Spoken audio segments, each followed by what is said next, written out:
আসসালামু আলাইকুম। আজকে ইসলামী ইতিহাস ও সংস্কৃতির দ্বিতীয় পত্রের সর্বশেষ অধ্যায়, ষষ্ঠ অধ্যায় নিয়ে আলোচনা করব। এর আগে প্রথম থেকে পঞ্চম অধ্যায় পর্যন্ত ক্লাস আপলোড করা হয়েছে, সকলেই দেখে নেবেন। চলুন কথা না বলে শুরু করা যাক। আজকের ষষ্ঠ অধ্যায়ের নাম হলো স্বাধীন সার্বভৌম বাংলাদেশ অভ্যন্তরীণ। এটি নিয়ে আজকে টপিক হবে ইনশাল্লাহ A+ নিশ্চিত। এই অধ্যায়টি অনেক ছোট, বেশি সময় লাগবে না আমাদের শেষ করতে। শুরু করা যাক। 1970 সালে স্বাধীনতা নির্বাচন। 1947 সালে স্বাধীনতা লাভের পর থেকে পাকিস্তানের রাষ্ট্রের ক্ষমতা ছিল মূলত পশ্চিম পাকিস্তানের নেতাদের হাতে। তারা পশ্চিম পাকিস্তানের উন্নয়নের সার্বিক উদ্যোগ দিলেও পূর্ব পাকিস্তানের উন্নয়নের সুনজর দেখেনি। শাসন গোষ্ঠী এরূপ বৈষম্যমূলক আচরণের ফলে এ অঞ্চলে মানুষ শিক্ষা দীক্ষা, অর্থনৈতিক, রাজনৈতিক ক্ষমতা ও প্রশাসনে অংশগ্রহণ সহ সব ক্ষেত্রেই পিছিয়ে পড়ে। পূর্ব পাকিস্তান মানুষ বুঝতে পারে রাষ্ট্র পরিচালনা অংশগ্রহণ ছাড়া তাদের অধিকার আদায় সম্ভব হবে না। এই জন্য তারা 1970 সালে অনুষ্ঠিত জাতীয় ও প্রাদেশিক পরিষদের নির্বাচনে এ অঞ্চলের প্রধান রাজনৈতিক দল আওয়ামী লীগকে বিপুল ভোটে বিজয়ী করেন। 1970 সালে নির্বাচনে জাতীয় পরিষদের 313টি আসনের মধ্যে পূর্ব পাকিস্তানে ছিল 169টি আসন নির্ধারিত ছিল। আওয়ামী লীগ পূর্ব পাকিস্তানের জন্য নির্ধারিত আসনগুলো 167টি জয়লাভ করে। পরিষদে 300টি সাধারণ এবং 10টি সংরক্ষিত মহিলা আসনের মধ্যে আওয়ামী লীগ 298টি আসন লাভ করে। ফলে দলটি জাতীয় ও প্রাদেশিক পরিষদে সরকার গঠনের জন্য একই সংখ্যাগরিষ্ঠ পায়। কিন্তু পশ্চিম পাকিস্তানের শাসন গোষ্ঠীর ক্ষমতা হস্তান্তর না করতে ষড়যন্ত্র শুরু করে। ওই পরিপ্রেক্ষিতে মুক্তিযুদ্ধ শুরু হয় এবং বাংলাদেশের স্বাধীনতা অর্জন করে। বঙ্গবন্ধুর 7 মাস ঐতিহাসিক ভাষণ, বিষয়বস্তু ও তাৎপর্য। 1970 সালের নির্বাচনে বঙ্গবন্ধুর নেতৃত্বে আওয়ামী লীগ নিষ্কৃতভাবে বিজয়ী হন, কিন্তু পশ্চিমা শাসন গোষ্ঠীর দলটির কাছে ক্ষমতা হস্তান্তর গড়িমসি শুরু করে। এর ফলে বাঙালি অসহযোগ আন্দোলনের ডাক দেয়। এই আন্দোলনের এক পর্যায়ে 1971 সালের 7 মার্চ রেসকোর্স ময়দানে লক্ষ লক্ষ জনতার সামনে বঙ্গবন্ধু তার ঐতিহাসিক ভাষণ প্রদান করে। এই ভাষণে তিনি চলমান সামরিক আইন প্রত্যাহার ও সৈন্যদের বারাকে ফিরিয়ে নেওয়ার কথা বলেন। এছাড়াও তিনি এ ভাষণে গণহত্যার তদন্ত ও নির্বাচিত প্রতিনিধিদের হাতে ক্ষমতা হস্তান্তর করার কথা। 7 মার্চ ভাষণে বঙ্গবন্ধু পরোক্ষভাবে বাংলাদেশের স্বাধীনতা ঘোষণা দেয়। 1971 সালের 26 মার্চ শুরু হয় বাংলাদেশের স্বাধীনতা যুদ্ধ ও এ ভাষণে মুক্তিযোদ্ধাদের অনুপ্রেরণা একটি কাজ করেছে। 7 মার্চ ভাষণের তাৎপর্য। বঙ্গবন্ধু 7 মার্চ ভাষণে ছিল কর্তৃত্ব বাংলাদেশের স্বাধীনতা পরোক্ষ ঘোষণা। 7 মার্চ ভাষণে বঙ্গবন্ধু এদেশের মানুষের মুক্তিযুদ্ধের জন্য প্রস্তুতি গ্রহণযোগ্য নির্দেশ দেন। তিনি তার ভাষণে বলেন, এবারের সংগ্রাম আমাদের মুক্তির সংগ্রাম, এবারের সংগ্রাম আমাদের স্বাধীনতার সংগ্রাম। বঙ্গবন্ধু এ ঘোষণা মুক্তিযুদ্ধের সবুজ সংকেত মনে করে 7 মাসের পর তিনি বাঙালির যুদ্ধের মানসিক পদ্ধতি নিতে থাকে। এ ভাষণের গুরুত্ব উপলব্ধি করে জাতিসংঘের শিক্ষা, বিজ্ঞান ও সংস্কৃতি বিষয়ক সংস্থা ইউনেস্কো 2017 সালে 30 আগস্ট এটিকে বিশ্ব প্রণামী ঐতিহ্য হিসেবে স্বীকৃতি দিয়েছেন। 25শে মার্চ কালরাত গণহত্যা ও স্বাধীনতা ঘোষণা। 1971 সালে 25শে মার্চ রাতে পাকিস্তানের হানাদার বাহিনী নিরস্ক বাঙালির উপর যে হত্যাযজ্ঞ চালায় তা অপারেশন সার্চলাইট নামে পরিচিত। এই হত্যাযজ্ঞের নীল নকশা তৈরি করে মেজর জেনারেল খাদিম হোসেন রাজা এবং রাও ফরমান আলী। এই ঘৃণ্য অপারেশনে পাক হানাদার বাহিনী ঢাকা নগরীকে মৃত্যু পরিণত করে। রাতের অন্ধকারে শহরে নিরস্ক ও ঘুমন্ত নাগরিকদের সুপরামর্শভাবে হত্যা করে। এই রাতে শুধু ঢাকার 7,000 মানুষ নিহত নয়, ঢাকার বাইরে কয়েকটি স্থানে পাকিস্তানিদের নৃশংস হত্যা ও ধ্বংসযজ্ঞ চলে। মুজিবনগর সরকার ও মহান মুক্তিযোদ্ধা। 1971 সালে 25শে মার্চ প্রথম প্রহরে বঙ্গবন্ধু শেখ মুজিবুর রহমান বাংলাদেশের স্বাধীনতা ঘোষণা করেন। এ ঘোষণায় পরপর মুক্তিযুদ্ধ শুরু হয়ে যায়। মুক্তিযুদ্ধকে সঠিকভাবে পরিচালনা এবং এর পক্ষে বিশ্ব জনমত গঠনের জন্য তৎকালীন কুষ্টিয়া জেলায় মেহেরপুর মহকুমার বর্তমান জেলা বৈদ্যনাথতলা বর্তমানে মুজিবনগর 10 এপ্রিল মুজিবনগর সরকার গঠন করা হয়। 17 এপ্রিল সরকার সদস্যরা শপথ গ্রহণ করে। মুজিবনগর সরকার মুক্তিযুদ্ধকালীন বাংলাদেশের অভ্যন্তরীণ প্রশাসন পরিচালনার জন্য সুপরিকল্পিতভাবে বিভিন্ন মন্ত্রণালয় ও বিভাগ গঠন করে। এছাড়াও সরকার বাংলাদেশের স্বাধীনতার প্রতি সংঘর্ষ আদায়, জনমত সংগঠন, উদ্যোগ ও বহির্বিশ্ব সফল কূটনৈতিক তৎপরতা চালায়। পাশাপাশি সুফলভাবে মুক্তিযুদ্ধ পরিচালনা করে। অস্থায়ী মুজিবনগর সরকারের অভ্যন্তরীণ প্রশাসনকে মোট 17টি মন্ত্রণালয়ে 12টি মন্ত্রণালয়ে বিভাগ ছিল। এই মন্ত্রণালয় ও বিভাগের মাধ্যমে অস্থায়ী সরকার মুক্তিযুদ্ধকে সফলতার দিকে এগিয়ে নিয়ে যাওয়া সমূহ জনস্বার্থে সংক্রান্ত অন্যান্য বিষয় দেখাশোনা করার সর্বোত্তর প্রচেষ্টা চালায়। মুক্তিযুদ্ধের সময় মুজিবনগর সরকার কূটনৈতিক ও তৎপরতা ছিল এক বিশাল অধ্যায়। মুজিবনগর সরকারের কূটনৈতিক তাৎপর্য প্রধান উদ্দেশ্য ছিল দুইটি: ক. বাংলাদেশের মুক্তিযুদ্ধের পক্ষে সমর্থন আদায় করা এবং খ. মুক্তিযুদ্ধের জন্য তহবিল সংগ্রহ করা।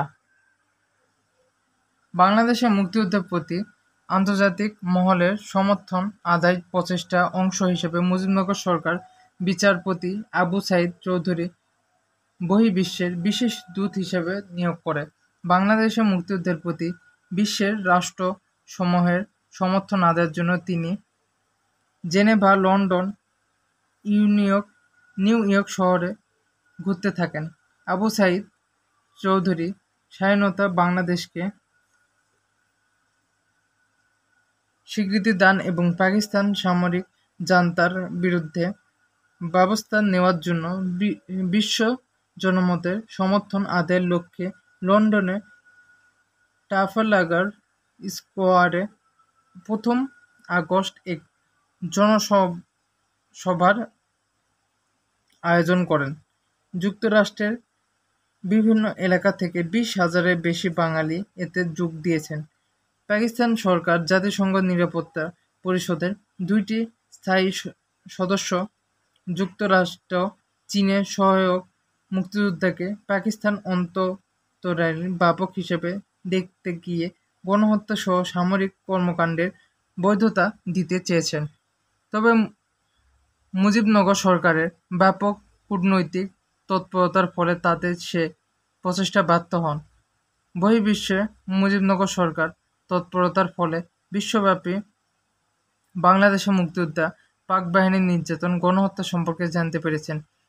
মুক্তিযোদ্ধা ও বিশ্ব বাঙালির প্রতি সহানুভূতি সৃষ্টি হয়েছিল।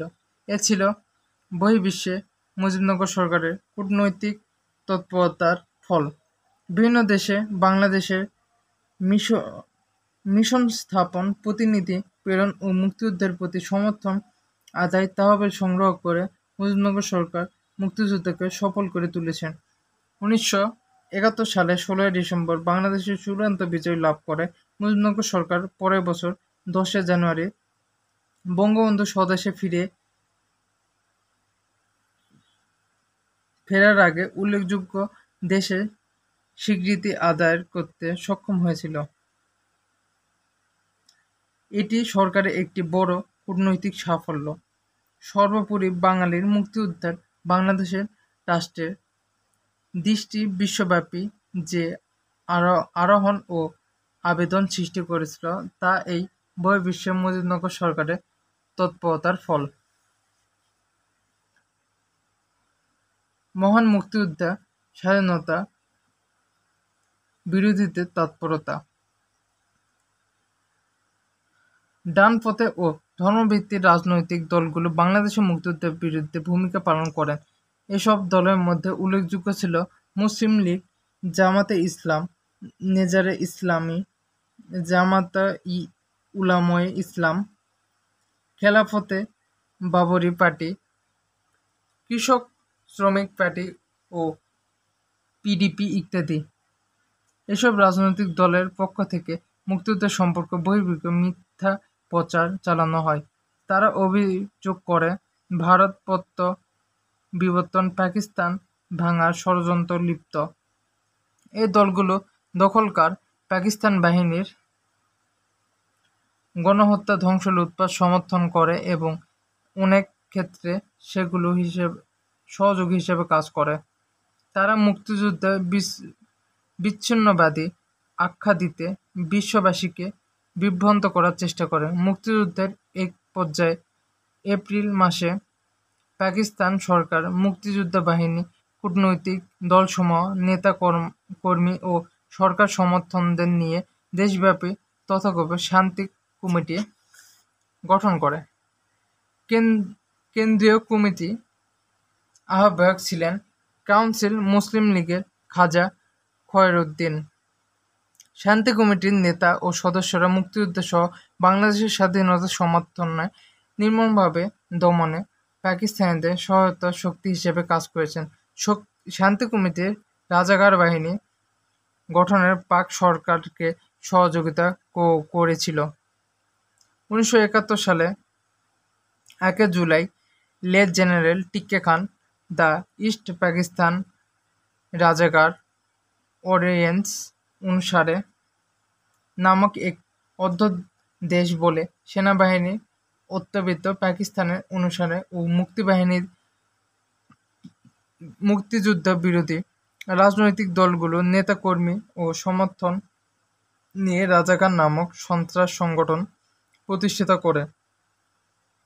সেপ্টেম্বর মাসে মেজর জেনারেল জমশেদকে রাজাকার বাহিনীর প্রধান নিয়োগ করা হয়। মুক্তিবাহিনীর বিরুদ্ধে গুপ্তচরগিরি ও ছাড়াও রাজাকার বাহিনী, মুক্তিযুদ্ধ ও মুক্তিযুদ্ধের সমর্থন বাহিনীর হত্যা, নির্যাতন, পাকিস্তানিদের সার্বিক সহায়তা।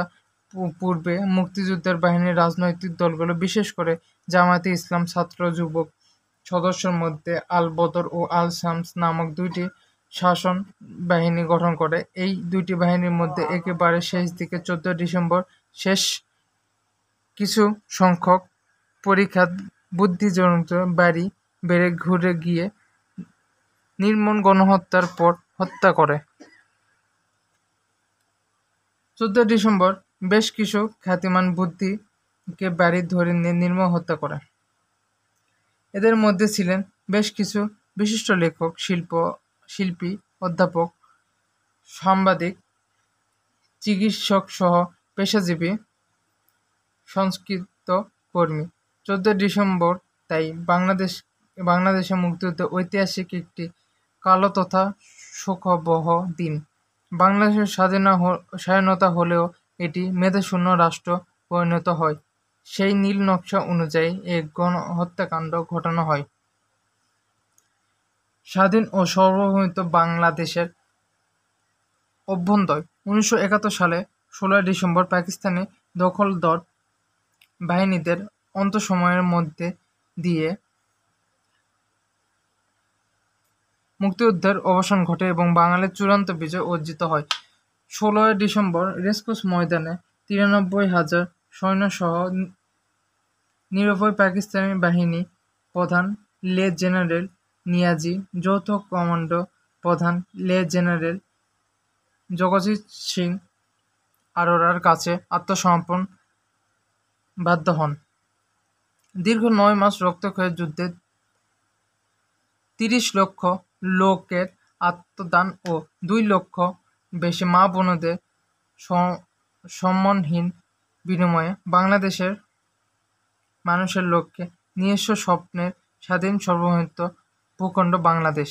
1971 সালে 22 ডিসেম্বর প্রধানমন্ত্রী তাজউদ্দিন আহমেদের নেতৃত্বে প্রবাসী সরকারের মন্ত্রী ও কর্মকর্তা ঢাকায় এসে স্বাধীন বাংলাদেশকে সার্বিক দায়িত্ব গঠন করে।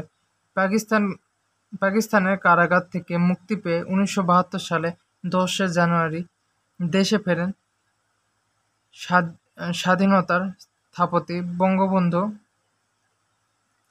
শেখ মুজিবুর রহমান।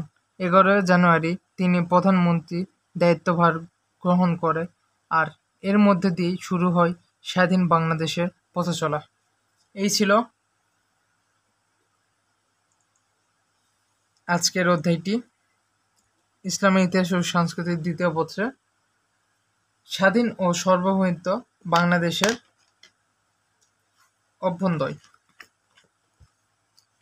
আবারও দেখা হবে অন্যান্য বিষয় নিয়ে। আজ ইসলামী ইতিহাসের দ্বিতীয় পত্রের সমাপ্তি। ইনশাল্লাহ আবার অন্য কোনো ভিডিওতে দেখা হবে। ভালো থাকবেন, সুস্থ থাকবেন, আল্লাহ হাফেজ। এবং আগের ভিডিওগুলো দেখবেন। আর বলি না, সাবস্ক্রাইব করবেন, আপনাদের ইচ্ছা হলে করবেন। যদি ক্লাসটা ভালো লাগে সাবস্ক্রাইব করবেন অবশ্যই। আল্লাহ হাফেজ।